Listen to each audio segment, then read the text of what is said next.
شروع اللہ کا نام لے کر جو بڑا مہربان اور نہایت رحم کرنے والا ہے۔ اے ایمان والو، اللہ سے ڈرو اور اس کے قرب کا ذریعہ تلاش کرو اور اس کی راہ میں جد و جہد کرو، شاید کہ تم کامیاب ہو جاؤ۔ جن لوگوں نے کفر کیا ہے، اگر ان کے لیے وہ سب کچھ ہو جو زمین میں ہے اور اس کے برابر اور بھی اس کے ساتھ ہو، تاکہ وہ اس کو قیامت کے دن کے عذاب سے بچنے کے لیے فدیہ میں دے دیں، تو بھی ان سے قبول نہیں کیا جائے گا اور ان کے لیے دردناک عذاب ہی ہے۔ وہ چاہیں گے کہ دوزخ کی آگ سے نکل جائیں، مگر وہ اس سے نکل جانے والے نہیں ہیں اور ان کے لیے دائمی عذاب ہے۔ اور چور مرد اور چور عورت دونوں کے ہاتھ کاٹ دو، یہ ان کے اس کام کا بدلہ ہے جو انہوں نے کمایا، اور عبرتناک سزا ہے اللہ کی طرف سے، اور اللہ غالب اور حکیم ہے۔ لیکن جو شخص ظلم کرنے کے بعد توبہ کرے اور اپنی اصلاح کرے تو اللہ اس پر مہربانی فرمائے گا، بے شک اللہ بخشنے والا اور رحم کرنے والا ہے۔ کیا تم نہیں جانتے کہ آسمانوں اور زمین کی بادشاہی اللہ کے لیے ہے؟ وہ جسے چاہے گا سزا دے گا اور جسے چاہے گا معاف کر دے گا، اور اللہ ہر چیز پر قادر ہے۔ اے پیغمبر صلی اللہ علیہ وآلہ وسلم، تجھے غم میں نہ ڈالے ان لوگوں کا طرز عمل جو کفر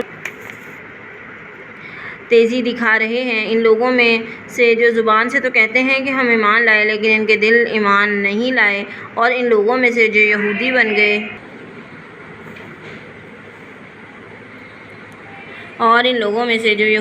گئے ہیں، یہ جھوٹ سننے والے ہیں اور ان دوسرے لوگوں کے لیے سننے والے ہیں جو تمہارے پاس نہیں آتے۔ یہ الفاظ ان کا موقع محل متعین ہو جانے کے بعد بدل دیتے ہیں۔ یہ الفاظ کو ان کا موقع محل متعین ہو جانے کے بعد بدل دیتے ہیں، کہتے ہیں کہ اگر تمہیں یہ حکم دیا جائے تو اسے قبول کر لو، اگر یہ نہ دیا جائے تو بچ کے رہو، اور جس شخص کو اللہ ہی فتنے میں ڈالنے کا ارادہ کرے تو تم اس کے لیے اللہ کے مقابل میں کچھ بھی اختیار نہیں رکھتے۔ یہ وہ لوگ ہیں جن کے دلوں کو پاک کرنے کا اللہ نے ارادہ ہی نہیں کیا، ان کے لیے دنیا میں رسوائی ہے اور آخرت میں بھی ان کے لیے بڑا عذاب ہے۔ یہ جھوٹ سننے والے اور حرام کھانے والے ہیں۔ اگر یہ تمہارے پاس اپنے مقدمات لے کر آئیں تو چاہو تو ان کے درمیان فیصلہ کرو یا ان سے آراز کر لو، اور اگر تم ان سے آراز کر لو تو تمہیں کچھ بھی نقصان نہ پہنچا سکیں گے، اور اگر تم فیصلہ کرو تو ان کے درمیان انصاف کے ساتھ فیصلہ کرو، بے شک اللہ انصاف کرنے والوں کو پسند کرتا ہے۔ اور یہ تمہیں کیسے منصف بناتے ہیں جبکہ ان کے پاس تورات موجود ہے جس میں اللہ کا حکم لکھا ہوا ہے، اور پھر اس کے بعد اس سے منہ موڑ رہے ہیں۔ اصل میں یہ لوگ مومن ہی نہیں۔ ہم نے تورات نازل کی، اس میں ہدایت اور روشنی تھی، اور ان کے مطابق سارے نبی جو مسلم تھے فیصلے کرتے تھے ان لوگوں کے لیے جو آج یہودی بن گئے ہیں، اور علماء اور فقہا بھی، اس لیے کہ کتاب اللہ کی حفاظت ان کے سپرد کی گئی تھی اور وہ اس پر گواہ تھے۔ پس تم لوگوں سے نہ ڈرو، مجھ سے ڈرو، میری آیات کو حقیر معاوضے پر بیچ نہ ڈالو، اور جو اس قانون کے مطابق فیصلہ نہ کریں تو جو اللہ نے نازل کیا ہے تو وہی لوگ کافر ہیں۔ ہم نے ان پر اس میں لکھ دیا تھا کہ جان کے بدلے جان، اور آنکھ کے بدلے آنکھ، ناک کے بدلے ناک، کان کے بدلے کان، دانت کے بدلے دانت، اور زخموں کا بھی قصاص ہے۔ جو اس قصاص کا صدقہ کرے گویا اس کے لیے کفارہ ہے، اور جو اس قانون کے مطابق فیصلہ نہ کریں جو اللہ نے نازل کیا وہی لوگ ظالم ہیں۔ اور پھر ہم نے ان انبیاء کے نقش قدم پر عیسیٰ ابن مریم کو بھیجا۔ تورات میں سے جو کچھ اس کے سامنے موجود تھا وہ اس کی تصدیق کرنے والا تھا، اور ہم نے اسے انجیل عطا کی جس میں رہنمائی اور روشنی تھی، جو اپنے سے پہلے آئی ہوئی تورات کی تصدیق کرنے والی تھی اور خدا سے ڈرنے والے لوگوں کے لیے ہدایت اور نصیحت تھی۔ ہمارا حکم تھا